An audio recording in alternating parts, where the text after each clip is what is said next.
여러분 오늘도 잘 견디고 계십니까? 김명준의 뉴스파이터입니다. 어제 이런 말을 들었습니다.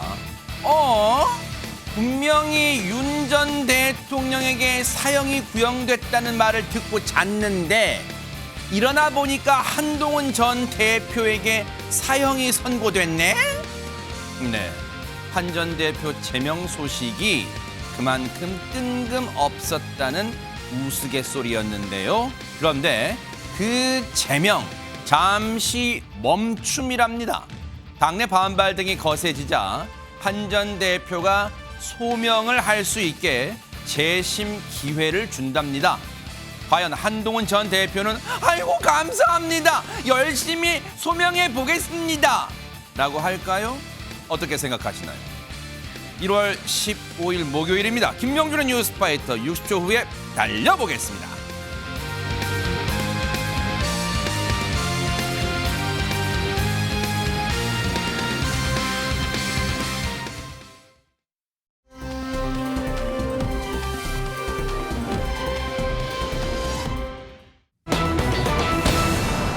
어머나?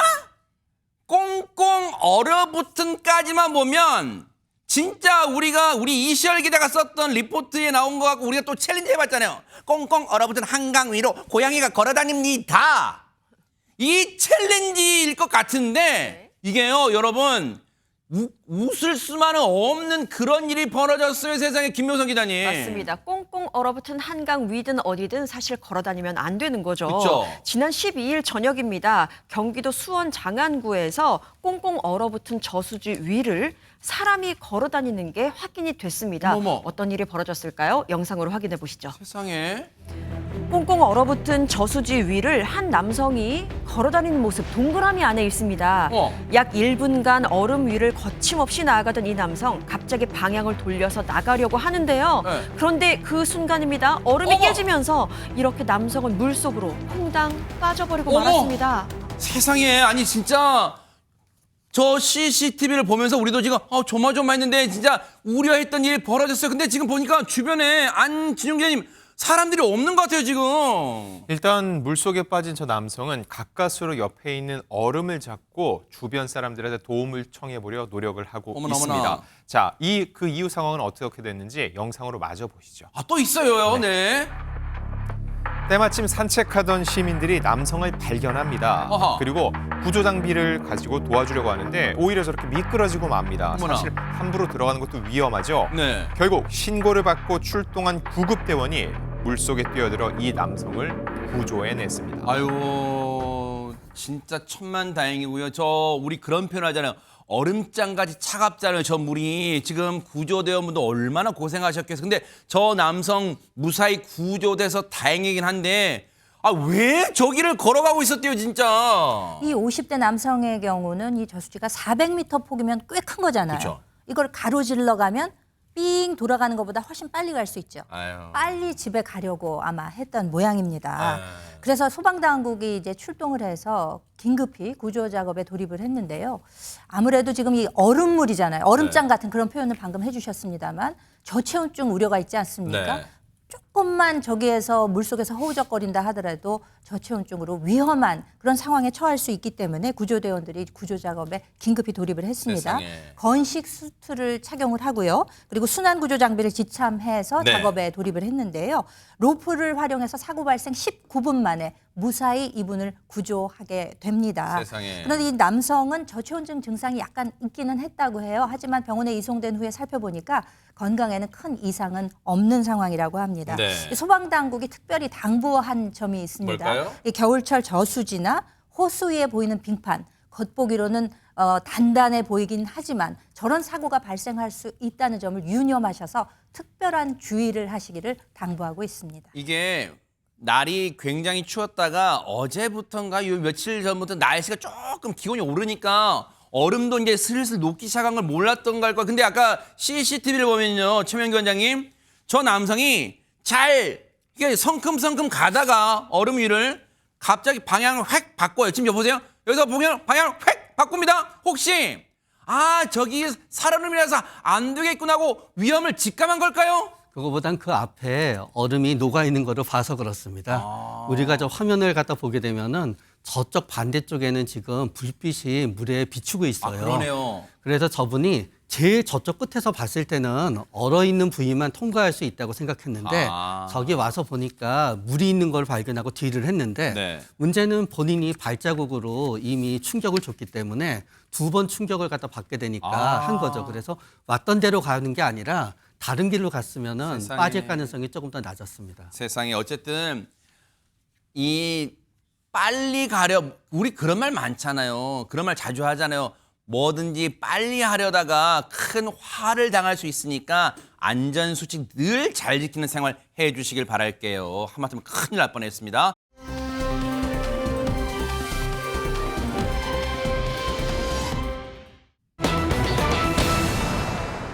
이번 사건은요.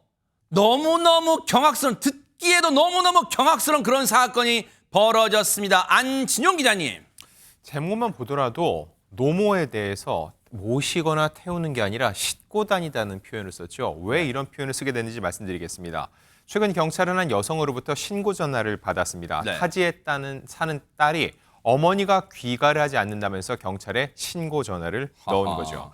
자, 그래서 경찰은 수사에 나섰습니다. 그리고 어젯밤 광주에서 실종된 80대 여성을 발견했는데 네. 안타깝게도 숨진 상태였습니다. 세상에. 게다가 발견된 장소는 1톤 트럭의 트렁크 안이었습니다. 지금 이 해당 트럭이에요. 저 트렁크 쪽, 그러니까 짐을 싣는 쪽이라는 거잖아요. 뒷칸에 화물 차니까 뒤에 이제 짐 싣는 곳이 저렇게 있잖아요. 저기에서 지금 발견됐다는 건데 김현주 평론가님, 어머니라면 분명히 화물차도 옆에 조수석에 버젓이 있는 거잖아요. 근데 왜 조수석에 안 태우고 트렁크에 뭐 태우고 다니다가 트렁크에서 발견되게 된 걸까요, 세상에? 요즘엔 날씨가 차지 않습니까? 그래서 당시에 그 시신의 부패 정도는 심하지는 않았다고 합니다. 그런데 놀랍게도 경찰 조사 결과 이 여성은 엊그제, 그러니까 그제 오전에 살해당한 상황이었다고 합니다. 어머나. 이 80대 여성이 발견된 이 트럭은 말이죠. 평소 이 여성의 아들인 60대 남성이 몰고 다녔던 그런 차량이었습니다. 네. 그런데 충격적이게도 이 60대 아들이 어머니를 질식시켜서 살해한 뒤에 차량 트렁크에 옮겼던 것이고 그 이후에도 심지어는 이 트럭을 몰고 다녔다고 합니다. 그러니까 평생을 의지해온 아들이었을 텐데도 세상에. 불구하고 자식 손에 의해서 살해를 당한 채로 또 그 트럭에 실린 채로 이렇게 시간이 지나갔던 것입니다. 아니, 저 범죄를 저지른 아들이란 인간이 60대예요. 그러면 김묘성 기자님, 10달 배 아파서 60평생 저 아들이란 인간을 이 80대 노모는 진짜 금이야 오기야 키워서 이날 이때까지 이렇게 사람 만들어놨는데 그 은혜도 모르고 80대 노모를 이렇게 숨지게 만들어요. 이게 사람입니까 진짜? 그렇습니다. 너무나도 가슴 아픈 일이 아닐 수 없습니다. 이 60대 남성은요, 주거지 근처의 골목길에서 존속 살해 혐의로 긴급 체포됐습니다. 그리고 경찰에서 조사를 받았는데요. 네. 조사를 해보니까 이 60대 남성은 지금 미혼 상태입니다. 그리고 중증 치매를 앓고 계시던 노모와 단둘이 살면서 아주 장기간 부양해 왔던 것으로 그렇게 알려졌습니다. 하지만 경제적 어려움이 있었고요. 그래서 생활고로 힘들어서 선산에서 어머니를 살해한 뒤에 트렁크에 실었다라고 자백을 하고 있는 상황입니다. 세상에. 그리고 어머니를 모시고는 있었지만 일단 일하는 동안에 아들이 일하는 동안에는 중증 치매인 노모를 그냥 홀로 집에 둘 수는 없기 때문에 자택이 아닌 트럭에서 모시고 생활해 왔던 것으로 지금 드러나고 있는데요. 네. 실제로 그 해당 트럭에서는 이불이나 뭐 생활 도구 등 평소 생활 흔적이 좀 남아있던 것으로 지금 전해지고 있습니다. 이게 차량 내부군요. 네, 그렇습니다. 그리고 형편이 어려워서 힘들다. 내가 죽으면 화장해달라라는 신변을 비관하는 내용의 메모까지도 함께 발견된 것으로 전해졌습니다. 근데요, 물론 힘들 수는 있겠죠. 노모를, 치매에 걸린 노모를 부양까지 해야 되니 정말로 100번 양보해서 힘들 수는 있겠죠. 하지만 이 전국에 이런 상황에 처한 사람이 당신뿐입니까? 그 어려운 상황에서도 이런 범죄 저지르지 않고 노모를 극진히 모신 사람이 얼마나 많은데 천륜을 저버린 폐륜 범죄를 보고 혹시 이 어머니와 아들 사이를 기억하는 이웃들은 어떤 말들을 해주고 있을까요? 얘기 들어보시고 이어가 보도록 하겠습니다. 우리 직원이 한 날 보니까 막 엄마한테 욕을 하고 그래서 경찰에 신고하더라고요. 좋을 때는 같이 시장에도 차 타고 다니고 그랬는데 또 안 좋을 때는 새벽에 제가 운동하면서 보면 차에서 엄마가 주무시고 그러더라고요. 어머니가 산소에 가자고 그래서 갔는데 그런 우발적인 범이 있었고 지구대랑 공조랑 이렇게 잘 돼서 장성에서 바로 넘어온 우리가 빨리 검거해서 세상에 이런 범죄를 저지르고도 이런 폐륜적 범죄를 저지르고도 선산에 갔다가 최명근 장님 우발적으로 했다고 또 그렇게 둘러대고 있어요. 근데 혹시 진짜 이 치매 노모를 부양하는 게 힘들었다는 게 무슨 진짜 범죄 동기가 되는 거예요? 저는 이분이 최근 생활한 걸 보면은 동기가 될 만도 하다고 생각합니다. 상상할 수 없이 힘든 생활을 하긴 했거든요. 왜냐하면은 뭔가 자기는 트럭을 몰고 일을 해야 되는데 본인이 일을 하는 동안에 집에 있는 어머니가 실종될까 두려웠던 거예요. 그러다가 보니까 차에서 어머니랑 같이 생활을 하는 거죠. 근데 이 겨울에 그 생활은 실질적으로 거의 불가능한 부분에 오르렀거든요. 그러면서 또 산소에 올랐다는 것, 산소에 갔다는 것도 틀림없이 상징적인 부분이 있게 되는데 죽음과 제일 가까운 것이고 뭐 그분이 돌아가신 아버님일 수도 있고 돌아가신 더 어머님의 어머님일 수도 있지만 왠지 거기서 한계에 부닥치는 점이 있었을 것 같고요. 그러나 절대로 있어서는 안 되는 일이지요. 그러나 이제 안타까운 점은 다른 사람의 도움을 원할 수 있는 기회가 있었음에도 불구하고 아들은 뭔가 굉장히 그 모든 것에 대해서 굉장히 절망스럽게 보기 때문에 길이 없다고 본인이 속단한 부분은 굉장히 안타깝습니다. 아니 선산에서 범행을 저지를 때 조상들이 쳐다본다는 그런 생각도 안 해요? 어떻게 그런 범죄를 저지를 수가 있어요? 근데 허준현 변호사님, 자 아까도 제가 누차 말씀드렸죠. 그래요, 100번 양보해서 생활고로 힘들었을 수도 있어요. 하지만 누가 다 그런다고 이런 범죄를 저지릅니까? 그리고 분명히 지자체 같은데 도움의 손길, 저희가 좀 도움을 받을 수 있는 방법은 없을까요? 그걸 알아보기라도 했을까요, 진짜? 근데 이게 이 사람이 지금 아직까지 수사가 필요한 부분이어서 정말 이런 것들을 몰라서 못했던 건지는 확인이 필요하긴 합니다만 실제로 사건 현장에서 의뢰인들을 만나거나 제가 뭐 공공봉사활동으로 상담활동을 나가보면 이런 지자체에서 제공하는 어려운 사람들을 돕기 위한 각종 복지 정책들을 몰라서 이용을 못하시는 경우가 굉장히 많거든요. 일단 지금 이 사람이 소득이 일정하게는 없었지만 어느 정도 소득이 있었던 걸로 보입니다. 그래서 기초생활수급자에는 해당하지 않아서 뭐 의료급여라든가 이런 공적인 서비스를 지원받지 못하고 또 밀착관리의 대상도 또 아니었던 것으로 보여요. 그리고 사실 이런 치매 노인들, 특히 65살이 넘은 치매 노인들 같은 경우에는 각종 지원 시설이라든가 뭐 제도들 이런 것들이 마련돼 있거든요. 예를 들면 치매 안심센터 서비스도 있는데 이게 작년 7월부터는 주소지 상관없이 전국 어디에든 다 신청을 할 수 있고 물론 그 안심센터의 서비스를 받을 수 있는 자격 요건은 재산이라든가 소득이라든가 이런 것들을 좀 종합적으로 고려를 하기는 하지만 일단 신청해서 선정이 되기만 하면 센터에서 검진도 받을 수 있고 낮 동안 돌봄 서비스나 프로그램도 이용을 할 수가 있고 각종 물품들도 지원을 받을 수가 있어서 혼자서 이거를 하는 것보다는 훨씬 큰 도움이 될 수 있는 방법도 있었고 그리고 또 장기 요양보험, 그러니까 요양등급 신청을 해서 65세가 넘으면 이렇게 노인성 질환 앓고 계시는 분들은 노인 요양보험을 받아가지고 뭐 시설에 입소를 하거나 아니면은 가정에서 재택해서 방문해서 받는 여러 가지 서비스들도 도움을 받을 수가 있었는데 이런 것들을 하나도 신청을 하지 않았던 것으로 보입니다. 그래서 복지 사각지대의 노인 상태에서 이 사람이 극단적으로 이렇게 행위한 것이다라는 생각이 듭니다. 이 사건은 이 폐륜 범죄를 저지르는 아들이란 인간은 법의 처벌을 당연히 받아야겠죠. 이와는 별도로 지금 허주현 변호사님도 말씀하셨지만 혹시 이런 복지의 사각지대 노인분들이 이 지자체 내에 계실 수도 있으니 반드시 물론 공무원분들, 직원분들 진짜 바쁘고 힘들 수도 있어요. 하지만 좀 더 세심하게 지금 너무 춥잖아요, 날씨 특히. 그러니까 조금 더 찾아가는 그런 복지 행정 서비스 좀 기대를 해보도록 하겠습니다.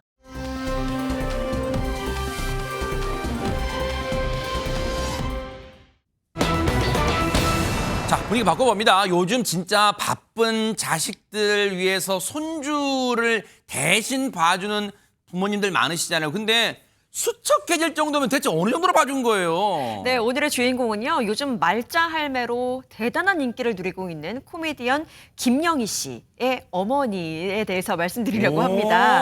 요즘 황혼 육아라는 말이 정말 남일 같지 않은 분들이 많으실 텐데요. 김영희 씨의 어머니 역시 김영희 씨가 출산 2달 만에 아이를 맡겼대요. 그래서 어머나. 육아가 그때부터 시작돼서 벌써 4년째 손녀를 돌보고 있다고 합니다. 세상에. 그런데 이 황혼 육아가 보통 어려운 게 아니잖아요. 그쵸. 만만치 않았다고 하는데 직접 그 이야기 들어보시겠습니다. 네네. 손녀딸 보느라고 정신 없으시다는 얘기 들었어요. 10년 전에 제 얼굴하고 지금 많이 틀리죠. 그러니까 제가 뵙자마자 왜 이렇게 살이 빠지셨냐고 제가. 3kg 싹. 얘 딸이 가져갔습니다. 우리 딸의 딸이 가져갔어요. 예. 근데 혜수가 태어난 지도 한 3년, 4년째 접어드네요. 그러네요. 근데 2달 딱 흐르고 저를 불러 세우기 시작하는데 출퇴근 그것도 집으로. 애가 너무 어리잖아. 네. 밖에 못 나오잖아. 네, 그렇죠. 그때부터 얼떨결에 쫓아가가지고 봐주고 저는 정말 애 보는 거 지금도 싫거든요. 네. 딱 싫어합니다. 애들이 이쁘다 이거 잘 모릅니다 저는. 어머 세상에 사실 시청자분들은 에휴 외할머니가 뭐 얼른 뭐 좀 봐주면 어때라고 생각하셨을 분들은요. 지금 김영희 씨의 어머니의 10년 전 사진과 지금 동침에 나오는 얼굴 비교해보니까 안진영 기자님 뭐 진짜로 말만 그런 게 아니라 얼굴이 많이 수척해지셨어요 지금. 한눈에 봐도 이게 살이 빠진 게 보이잖아요. 네. 이 황혼 육아 때문에 일단 굉장히 아이는 커가니까 몸이 힘든 것도 몸이 힘든 건데 아까도 얘기했잖아요. 자기는 아이 예쁜 거 모르겠다고. 마음도 많이 다쳤다고 합니다. 자, 그래서 이 김영희 씨 어머니 권인숙 씨는 어느 날 거울 속 내 모습을 봤더니 내가 아는 내 얼굴이 아니더라. 그 모습을 보고 내가 나 자신에게 화가 났다고 토로했습니다. 세상에. 아니 근데 김현주 평론가님 아직 이제 손주는 안 보셨잖아요, 그죠? 네, 네, 이제 손주 보시고 싶잖아요, 그죠? 보고 싶죠. 네, 손주 이제 만약에 보셨어요. 자, 그러면 오군 내 새끼 하고 이렇게 그 하루 종일 봐주실 의향이 있으시죠? 백천영님과 같이. 의향은 있죠. 네. 체력이 될지는 모르겠어요. 아하. 자신은 없습니다. 근데 되게 어른들 하시는 말씀을 들어보면은요, 자기 자식 키울 때는 너무 번거롭고 막 바쁘고 이게 막 잘 익숙치도 않고 하다 보니까 예쁜 걸 잘 모르다가 한 대 건너서 손주를 보게 되면 그렇게 이쁠 수가 없대요. 그래요. 그래서 한동안은 그렇게 뭐 사진 같은 거 보여주고 그 손주 자랑하려면은 돈을 내고 자랑을 해야 된다 뭐 이런 이야기가 있을 정도인데 네. 하지만 이건 어디까지나 그 육아를 돌봐주시고 도와주시는 부모님의 선택 영역이라는 점. 요거는 좀 간과해서는 안 될 것 같다는 생각이 듭니다. 그러네요.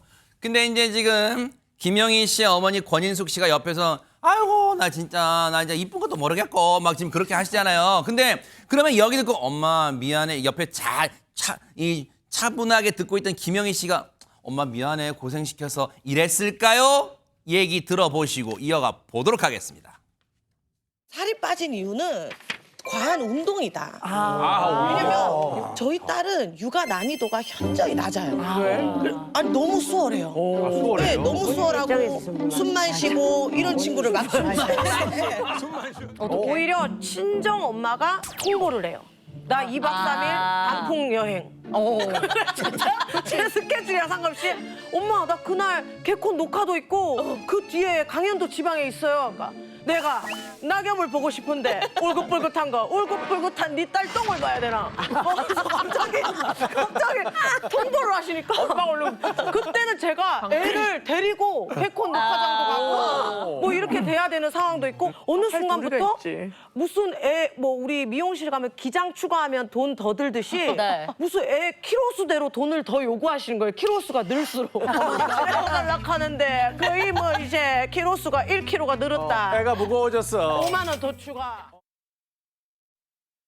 아니 또 얘기 듣고 보니까 지금 김영희 씨 어머니가 권인숙 씨가 조금 육아를 하기 싫어서 핑계를 대신 건가 하는 생각도 들었는데 최명기 원장님, 김영희 씨는 친정 어머니한테 애 맡기고 이제 밖에 나가서 활동하니까 사실 자기의 애가 순한지 안 순한지는 정확히 모르잖아요. 맞습니다. 김영희 씨 하고 있을 때는 아이는 순할 수도 있습니다. 네. 왜냐하면 만약에 아이가 잠잘 때만 어떤 분이 온다. 그러면 아이는 잠만 자니까 굉장히 순한 아이가 되는 거예요. 또 예를 들어서 엄마는 굉장히 지쳐있기 때문에 아이 입장에서 엄마를 딱 봤을 때는 아무것도 요구하지 않으면 네. 그때는 엄마 입장에서 아이는 순한 아이가 되는 거죠. 아하. 그러나 많은 분들이 착각하는 게 네. 육아에서 제일 힘든 부분은 집을 떠날 수 없고 아이 곁을 떠날 수 없다는 게 제일 힘들어요. 네. 나머지 내가 즐겁게 할 수 있는 걸 전부 포기해야 되지요. 아하. 그거를 기준으로 쌓게 되면은 이 세상에는 순한 아이, 편한 육아와 힘든 육아가 따로 없어요. 그렇죠. 결국은 희생의 질은 전부 똑같거든요. 그러겠죠. 육아는 진짜 다 힘들죠, 진짜. 근데 지금 손녀는 동일한데, 그러니까 김영희 씨 딸 그리고 권인숙 씨의 손녀 이 아이는 동일한데 지금 보는 방식은 보는 시각 완전 다르잖아요. 근데 이 모녀의 갈등이 육아 방식에서도 갈등이 생긴다는데 얘기마저 들어보시고 이어가 보도록 하겠습니다. 엄마 요즘은 그게 아니다 했더니 요즘 얘기할 거면 자기를 부르지 말고 아무 얘기도 하지 마. 그리고 또 아이를 안고 너무나 아이가 못 알아듣는데 거기다 대고 왜 이렇게 많이 먹니? 너가 돈을 버니? 아무런 도움이 되지 않구나. 가정에 도움이 되지 않으면서 10번 먹을 거 분유 8번으로 줄여라 하면서 막 얘기하고 이러니까 뭐하노? 응? 먹고 울고 싸고 자고 급하게 더 하나. 우유도 10번 먹을까 9번을 주라. 아니 설마 할까 이제 저희가 그렇게 생각할까 봐 안지용 기자님 김영희 씨가 아마 증거 영상을 남겼나 봐요 지금. 부모와 자식 간의 육아 스타일이 다르다. 이걸 풀 수 있는 방법이요. 네. 그거 풀 수 있는 방법 아시는 분들은 노벨상 받을 수 있습니다. 그러겠네요, 그래요. 왜냐면은 아빠, 엄마도 아이의 육아관이 다르면 싸우는데 하물며 엄마와 그 친정엄마 사이에 이렇게 다를 때 풀 수가 없어요. 그러니까요. 그냥 그나마 뭐 정말 정석대로 말씀드리면은 정말 정중하게 시작할 때 엄마 이렇게 시작하면 절대 안 되고 네. 엄마 이런 거는 좀 이러면 어때라고 얘기를 해봐야 되는데 중요한 네. 건 그렇게 해도 웬만해선 바뀌지 않는다는 거죠. 그래서 정 아니다 싶으면은 그냥 어머니는 가끔 보고 싶을 때 오시고 그냥 시터 분께 맡기는 게 방법인데 네. 근데 제가 볼 때는 네. 그렇게 비관적으로 볼 게 아닌 게 자 보세요. 지금 저희가 아이템은 다르죠. 그리고 이 내용을 갖고서는 어머니가 방송 출연하시면 출연료도 받으시죠. 제가 볼 때는 김영희 씨의 굉장히 좋은 방송 아이템이 또 하나 생겼다고 볼 수 있기 때문에 네. 이런 부분들이 점차적으로 잘 또 바뀌어갈 거라 봅니다. 예. 근데 얘기 듣고 보니까 허준 변호사님 그래도 손녀가 예쁘니까 김영희 씨 어머니 권인숙 씨가 그래도 4년째 아이를 봐주시는 거 아닐까요?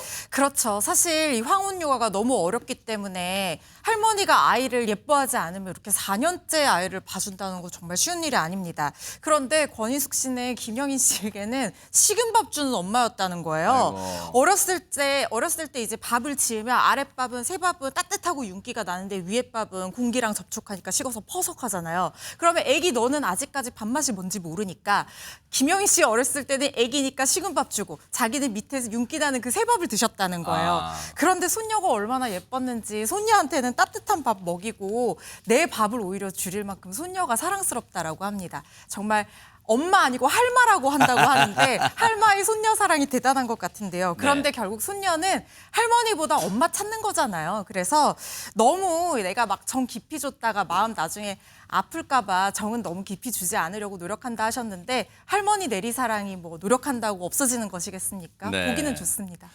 아니 그 최명규 원장님 나오신 김에 제가 진짜 쓸데없는 궁금증이에요. 쓸데없는 그 어르신들은 가끔 이제 육아 갈등 빚을 때 아이고 얘야 다 네 어릴 때는 엄마가 봐라 입에 밥 오물오물해서 애기 먹어도 네 잘 먹고 커서 너 그래 지금 무병장수 지금 잘 크고 있잖아 요렇게 말씀하시잖아요. 그래서 가끔 친정 어머니랑 시어머니랑 그 며느리랑 이게 딸하고 싸울 때 엄마 입에 들어간 거 애한테 주면 어떡해 막 싸우잖아요. 그거 진짜로 위생적으로 안 좋은 거예요. 저도 그거 먹고 자랐을 텐데. 그거는 우물우물 씹는 사람이 아무 병도 없다면 괜찮습니다. 그러나 네네. 우물우물 씹는 분이 네. 만약에 식중독균을 갖고 있으면 큰 문제가 되는 거죠. 네네. 그래서 네. 본인의 건강을 완전히 점검하고 네. 내 입안은 무균지대라는 걸 갖다 확인한 다음엔 해도 되지만 네. 무균지대라는 걸 공식적으로 입증받지 못한다. 아하. 그러면 거기에 대해서 걱정하는 상대방의 입장도 일리가 있습니다. 그러네요. 우문 현답을 해주신 것 같다 이런 생각을 해봅니다. 어쨌든 육아하는 이 시부모님이나 친정 부모님한테 감사하는 마음은 잊지 않아야겠다 그런 생각해 봅니다.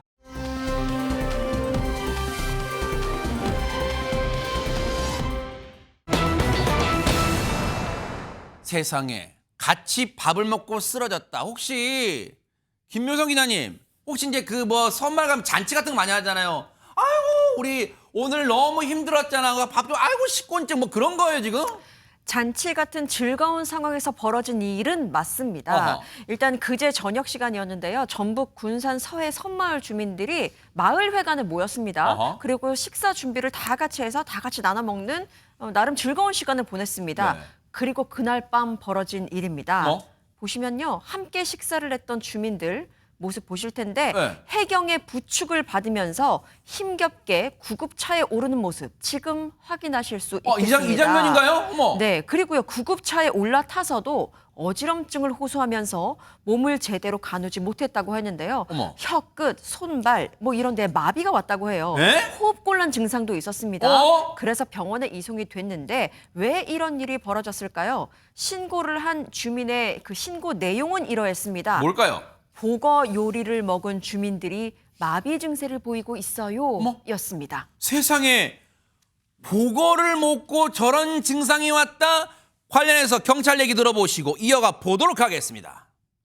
방직도 주민이 복튀김을 드시고 입술에 마비 증상이랑 좀 어지럼증이 있다고 해서 조업하다가 잡으신 거를 이제 냉동고에다가 좀 보관을 하셨나 봐요. 그거가 생각이 나서 이제 마을 회관에서 이제 모여서 드셨던 것 같습니다. 독 관련된 거를 이제 깨끗이 제거를 해야 되는데 조금 남아 있었던 것 같아요. 튀김 가루나 뭐 아니면 뭐 그런데 조금 묻어서 중독이 좀 발생한 것 같습니다. 어머 세상에 우리 그런 말 많이 하잖아요. 김현주 평론가님. 이 보거독은 그 보거독 제거 손질은 아무나 하는 게 아니라 그런 말 하잖아요 진짜. 그렇습니다. 보고에는 모두가 아시다시피 독이 있죠. 아주 맹독성 물질이 있습니다. 그렇기 때문에 아주 소량만으로도 사람의 인명에 지장을 줄 정도의 그런 대단한 독성을 가지고 있는 물질이 있기 때문에 일반 일식 조리사 자격증 가진 분들과 별개로 이 전문적으로 보고만을 조리할 수 있는 전문 자격증이 따로 있는 분만 이거를 취급해야 되는 것으로 알려져 있죠. 근데 이날 이 섬마을 주민들은요. 3년 전에 마을회관 냉동고에 얼려놓은 보고를 꺼내서 튀김 요리를 해 먹었다고 합니다. 근데 그 튀김을 했던 분이 그 조리사 자격증을 가지고 있었느냐? 그렇지 않았습니다. 그냥 튀김을 해 먹었던 것이죠.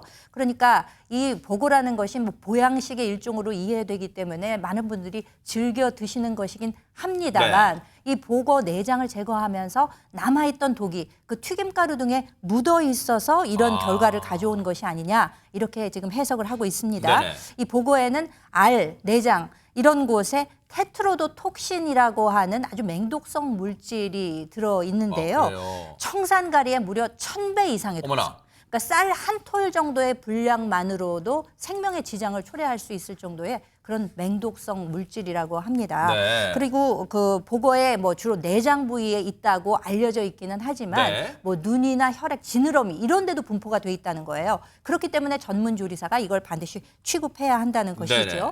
이 맹독성 물질을 섭취를 하게 되면 처음에는 구토가 일어나다가 나중에는 신경마비 증상이 아이고. 오게 되고 심하면 사망에 이르게 되는 아주 무서운 경우가 될 수가 있습니다. 이거는 냉동을 하거나 조리를 하거나 그래도 이 독이 없어지지 어머나, 않습니다. 어머나. 해독제도 없습니다. 이런 사실에 대해서 분명히 서로 인지하고 있어야 될 것으로 보이고요. 네네. 다행히 병원으로 이송된 6분 가운데 4분은 퇴원을 하셨고 2분은 아직까지 치료 중이기는 하지만 그래도 생명에는 지장이 없다고 하니까 다행이긴 합니다만 네. 앞서 말씀드린 대로 이 보고 요리를 취급할 때는 특별한 주의가 필요하다는 점도 잊어서는 안 될 것 같습니다. 이 보거독은 반드시 자격증이 있는 분이 이제 손질해야 되는 거 아까 말씀드렸고요. 일단 요 부분은 경찰에 일단은 아마 이제 주민분들 다 회복되면 또 이 조사를 자세하게 또 벌여야 될 것 같습니다. 지켜보도록 하겠습니다.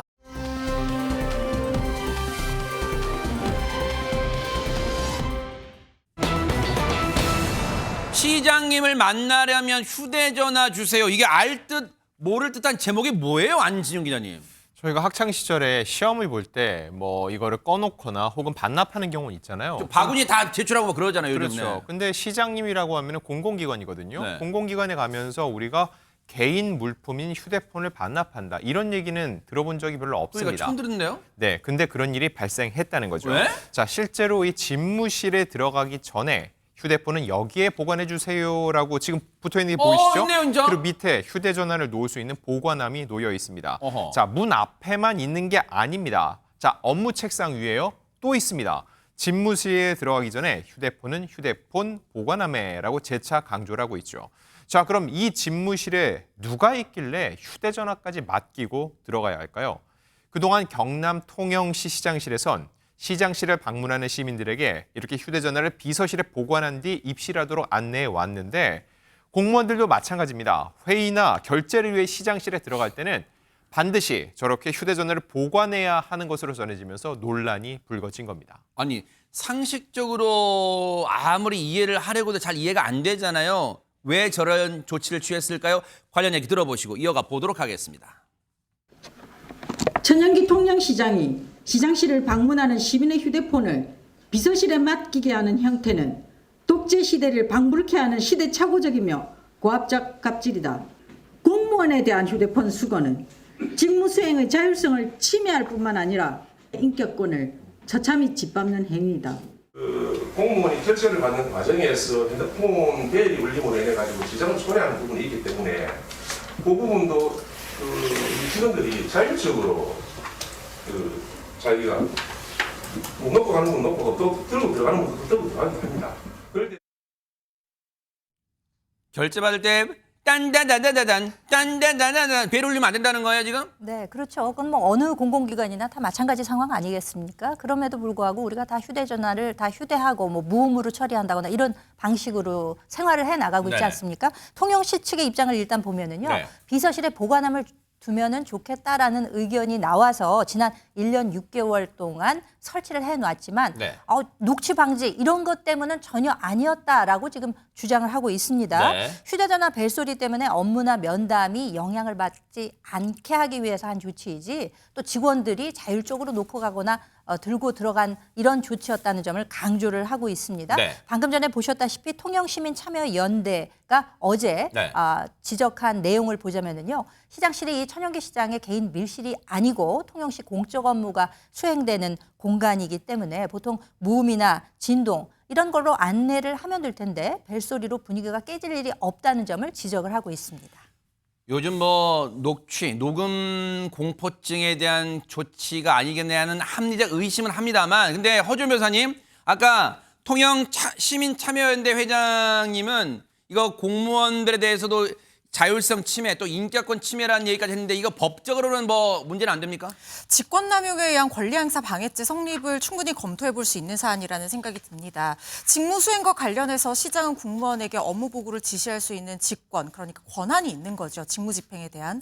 그런데 그 방법에 있어서 이게 자율적이었다고는 했지만 실질적으로 자유로운 의사결정을 제압할 정도의 상황을 만들어 놓고 휴대폰 가지고 들어오면 직무보고 못한다. 뭐 이런 식으로 했다고 하면 이건 직권남용죄에 해당할 여지가 충분히 있어 보이고 또 해악의 고지에 해당할 정도의 협박이 있었다. 특히 지위나 상호관계에 의한 그런 내용이 있었다라고 하면 일반 시민에 대해서는 또 강요죄도 성립할 여지가 있거든요. 네. 충분히 문제될 수 있는 사안이라고 생각을 하고요. 네. 통영시 측에서는 논란이 커지니까 이 휴대전화 보관함 그리고 안내문을 일단 치운 상태라고 합니다. 그거 봐요. 뭔가 이게 좋은 얘기 못 들을 것 같으니까 철거한 거잖아요. 철거해도 그 녹음 공포 그런 거에서 벗어나서 그거 다 제대로만 시정을 한다면 베푼다면 이 시정을 벌인다면 그런 일을 할 사람은 없을 거라는 생각도 해봅니다. 당당해지세요.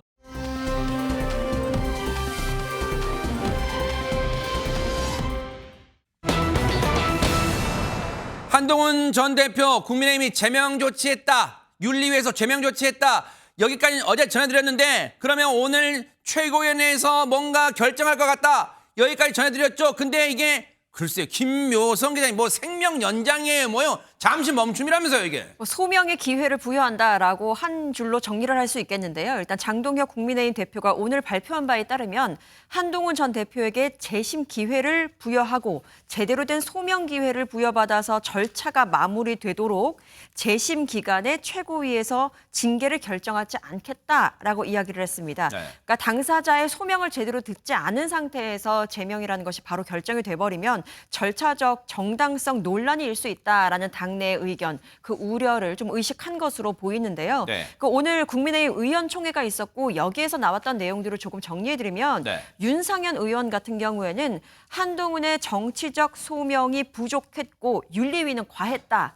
라고 둘 다 잘못했다라고 지금 정리를 할 수 있겠고요. 그리고 조경태 의원 같은 경우에는 한동훈 제명이 당에 도움이 되나라고 의문을 표하면서 윤석열 전 대통령을 비판한 것은 결론적으로 잘한 것이다라고 평했습니다. 네. 그리고 권영진 의원 같은 경우에는 이번에 한동훈 전 대표에 대한 제명을 철회해야 한다. 이것은 정치적으로 풀 문제다라고 다른 해법을 제시했습니다. 재심 청구 기간이 10일인데 네. 그렇다면 이게 끝나는 시각 그러니까 그때가 26일 정도에는 최고의 의결 가능성이 점쳐지는 상황입니다. 네. 한동훈 전 대표한테 재심 기회 준다는데 어제가 저희가 전해드렸을 때는 한동훈 전 대표 재심 그거 청구 안 한다면서요? 그렇습니다. 어제 국회 소통관에서 오후에 기자회견을 했었죠. 본인은 이 답정너식으로 결정문을 내놓은 윤리위원회 결과를 받아들일 수 없기 때문에 이것에 재심을 신청하는 것은 의미가 없다라는 점을 이미 밝힌 바가 있습니다. 그럼에도 오늘 오전 9시 최고위 회의가 개최되면서 그런대로 이 제명을 그대로 밀고 갈 것이 아니냐라는 그 시선이 있었고 또 11시에 의총이 계획되어져 있었기 때문에 네. 여기서 과연 어떤 일들이 벌어질까 많은 분들이 관심을 가지고 지켜보셨는데요. 네. 이 재심을 신청하는 것은 피청구인 그러니까 피조사자가 본인의 뜻에 의해서 당헌당규상 열흘이라는 기간이 주어집니다. 그때 내가 재심을 신청하겠다 하는 의지가 있으면 신청하는 것이고요. 아니면 하지 않는 것이기 때문에 네. 한동훈 전 대표의 경우에는 재심을 신청하지는 않을 것으로 파악하고 있습니다. 제목이 조금 전에 봤더니 한동훈 잠시 멈춤이었잖아요. 근데 국민의힘의 송원석 원내대표도 어제 어딜 걸어가다가 잠시 멈췄대요. 왜 그랬을까요? 영상 보시고 이어가 보도록 하겠습니다.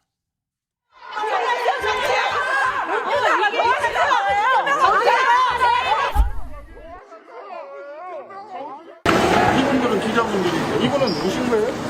책임당원이에요. 왜요? 강원 목소리 천년만년 할 것 같아? 배지 다를 것 같아? 건물 10년이야. 정신 차려. 좀 격한 얘기를 이제 뒤통수까지 막 이제 들은 거예요. 허주연 변호사님 일단은 지금 뭐 오늘 조간들 제목이 거의 그거더라고요. 지금 완전히 내분 사태다. 국힘 뭐 그런 상황입니다, 지금. 그야말로 난리가 난 거죠. 왜냐하면은 이번 제명 결정에 대해서 국민의힘 책임 당원들 중에서도 한동훈 전 대표를 응원하는 사람들은 상당히 지금 분개하고 있는 상황인데 저게 어떤 장면이냐면 어제 열렸던 서울시당 신년 인사회 장면이거든요. 네. 근데 신년사 마치고 송원석 원내대표가 나오니까 지금 이 성난 책임 당원들이 이 송원석 원내대표를 둘러싼 거예요. 그러면서 막 저렇게 항의를 하니까 네. 송 대표가 외부 사람인 줄 알고 너무 세게 항의를 하니까 당신 누구세요? 이렇게 물으니까 나 책임당원이다. 이렇게 얘기를 한 겁니다. 네. 사실상 눈싸움까지 보이는 그런 극한의 어떤 대립 상황까지 이어진 그런 장면이었는데 네. 그러니까 책임당원이라고 하니까 송 대표가 그냥 고개를 돌려서 자리를 떠나니까 그 등 뒤에다 대고 네. 이 당원 목소리 무시하지 마라. 권력 그렇게 10년 갈 것 같냐. 천년만년 뱉지 못한다라고 하면서 소리까지 지르는 장면이 연출이 된 겁니다. 그래요. 지금 국민의힘 상황은 시계 제로인 상황이에요. 앞으로 어떻게 흘러갈지 좀 지켜보도록 하겠습니다.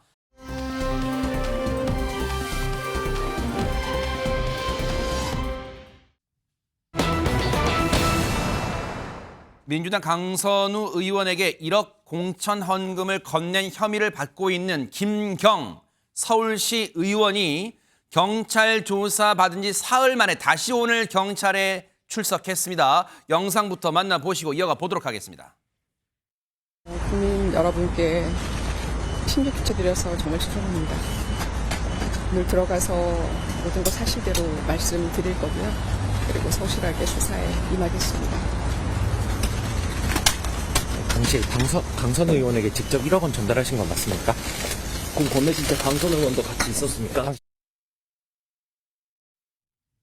오늘 모습 보면 김묘성 기자님 사흘 전과는 많이 달라진 게 그때 야구 모자 푹 둘러쓰고 막 이렇게 좀 이렇게 지친 모습이었는데 오늘은 정장에 화장도 했어요. 많이 달라졌습니다. 근데 달라진 게 이것뿐만이 아니었다면서요? 네, 그렇습니다. 달라진 것은 외모뿐만이 아니라 진술이 달라지는 것으로 보입니다. 일단 김경시 의원은 여러 번 입장을 바꾼 바 있는데요. 처음에 녹취가 공개되면서 그야말로 나라가 뒤집어졌을 때 네. 그때 지난해 12월 29일 보도 직후입니다. 그때는 김경시 의원이 공천을 대가로 금품을 제공한 적이 없다라고 이야기를 했습니다. 네. 사실 이 문장도 애매하긴 하죠. 아하. 그런데 강선우 의원 같은 경우에는 사무국장이 돈 받은 사실을 인지하고 그 즉시 반환을 지시했다라고 이야기를 합니다. 네. 여기서 살짝 두 사람의 뉘앙스는 달랐습니다. 아. 그리고 난 다음에 김경시 의원이 미국에 있다라고 알려지면서 왜 미국에 갔나라고 많은 의심을 받았을 때 네. 자수서를 제출을 했었는데 그 자수서 내용에는 사무국장 등이 있는 한 카페에서 1억 원을 전달했고 네. 그 후에 돌려받았다라고 이야기를 했습니다. 네. 요 정도만 알려졌었어요. 그런데 자세히 알고 보니까 추후에 알려진 부분입니다. 그 카페에 사무국장 등에 강선우 의원이 포함되어 있었던 것으로 그러한 취지의 그 자수서가 담겨 있던 것으로 다시 한번 알려지고 있는 상황입니다. 지금 자수할 때 냈던 그 글의 진술서에 1억 줄 때 좀 보세요. 1억 줄 때 강선우 의원이 동서랑이 뭐예요? 같이 자리에 앉아 있었다는 얘기잖아요. 보좌관이 자리를 비운 사이에 직접 전달했다. 강선우 의원과는 엇갈린 진술을 하고 있는데 안진용 기자님 전 보좌관의 말이 사실이라면 그걸 몰랐을 리가 없잖아요. 지금 대놓고 줬다는 거 아니에요, 지금? 네, 이 강선우 의원이 이 김씨 의원의 현금 전달 사실을 알았을 거라는 의미로 이 강 의원의 앞선 이런 발언과는 배치되는 내용이라고 볼 수 있습니다. 네. 자, 그래서 두 사람을 대질 심사를 해야 된다는 주장까지 나오고 있는데 네. 일단 경찰은 객관적 증거를 확보하는 데 주력한다고 하는데 네. 하지만 워낙 압수수색이 늦어서 소득이 없었다는 비판도 있었죠. 자, 그런데 오늘 네. 이렇게 정장에 화장까지 하고 나타난 김경시 의원이 경찰이 압수수색 당시에도 발견하지 못했던 자신의 노트북과 네. 태블릿을 직접 들고 왔다는 겁니다. 이게 이제 거기에 뭐가 들었는가 아직 장담할 수 없어요. 근데 그게 판도라의 상자일지 아니면 그냥 맹탕일지는 모르는 거예요. 근데 혹시 허주현 변호사님, 자 25초 드릴게요. 강선우 의원과 대질신문 가능성이 있습니까? 만약에 지금 이 김경시 의원이 들고 온 노트북이나 PC에 김경시 의원의 진술을 완벽하게 뒷받침할 만한 물증이 나온다면 모르겠지만 그렇지 않다고 하면 대질신문 진행될 가능성 배제할 수가 없습니다. 왜냐하면 청탁금지법에서는 이걸 누가 받았는지 그리고 언제 알고 돌려줬는지 이게 죄의 성립 여부라든가 양형에 굉장히 중요한 영향을 네. 미치는 것이기 때문에 네. 강선우 의원의 인지와 그리고 돌려준 시점 등을 확인하기 네. 위해서라도 이런 부분에 대한 대질신문 진행될 가능성이 있어 보입니다. 지켜보도록 하겠습니다. 김명준 뉴스파사 여기서 마치겠습니다. 함께해 주신 여러분 고맙습니다.